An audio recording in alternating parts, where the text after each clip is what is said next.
चंद्रशेखर ने मूंछों को दिया ताव, मायावती के उखड़े पांव। होली पर चंद्रशेखर के घर भीड़, मायावती खेमे में सन्नाटा क्यों?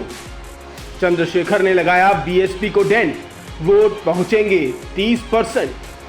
क्या दलित नेताओं का भी नया मार्गदर्शक मंडल बनेगा?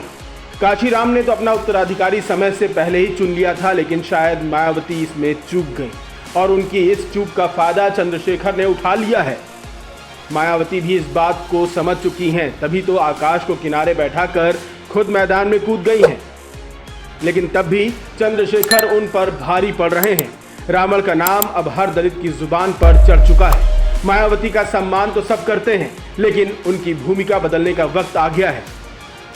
अब आंदोलन की अगुवाई के लिए दलित समाज भी नया चेहरा चाहता है, बल्कि वो मायावती को मार्गदर्शक मंडल में देखना चाहता है। यानी चंद्रशेखर की जुबान अब हर दलित की आवाज बनती जा रही है। बहन जी, हमारी आदत में बढ़ी और मुझे लगता है कि अब हमारी जिम्मेदारी और बढ़ गई, हमें ज्यादा काम करना है, क्योंकि अब समाज पे फैसला लेना है कि वो किसके साथ खड़ा है। जहां ऐसा लगता है कि घर में कुछ बहुत बड़ा विवाद है, कोई इस तरह का जो है कुछ मामला चल रहा है जिसमें बार बार आना जाना बनाना और ये सब चीज चल रही है, वहीं दूसरी तरफ हम लोग सरकार से वैचारिक रूप से भी और सरकार की नीतियों का भी बड़े पैमाने पर विरोध और अपने समाज का संरक्षण जो है बहुजन समाज का करने के लिए सड़कों पर है।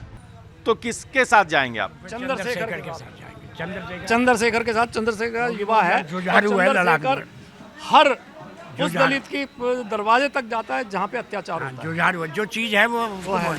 यूपी में दलितों की आबादी करीब 22% है और मायावती उन सब की अकेली नेता।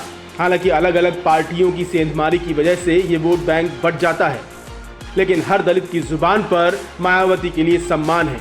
चंद्रशेखर इस बात को जानते हैं, तभी तो वो मायावती के फैसले पर सवाल उठाते हैं, उन पर कभी निजी हमला नहीं करते। आज़ादी के बाद दलित समाज कांग्रेस के साथ था, लेकिन काशीराम के दलित आंदोलन ने इसका रुख बहुजन समाज पार्टी की ओर मोड़ दिया।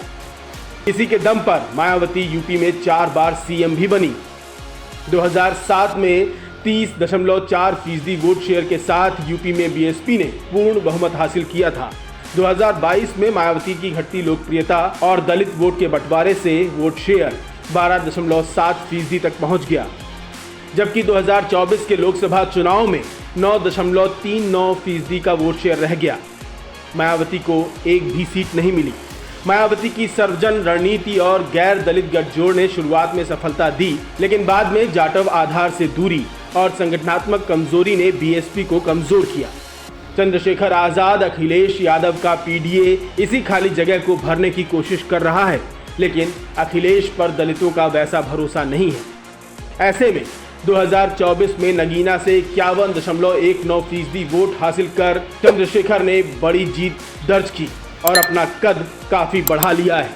वो भीम आर्मी के जरिए दलित अत्याचारों के खिलाफ आवाज उठाकर मायावती को दिनों दिन हाशिए पर धकेल रहे हैं और चंद्रशेखर आजाद इस होली मूंछों पर ताव देते घूम रहे हैं। अब मायावती क्या करेंगी ये देखना मजेदार होगा, क्योंकि चंद्रशेखर का रंग जम चुका है।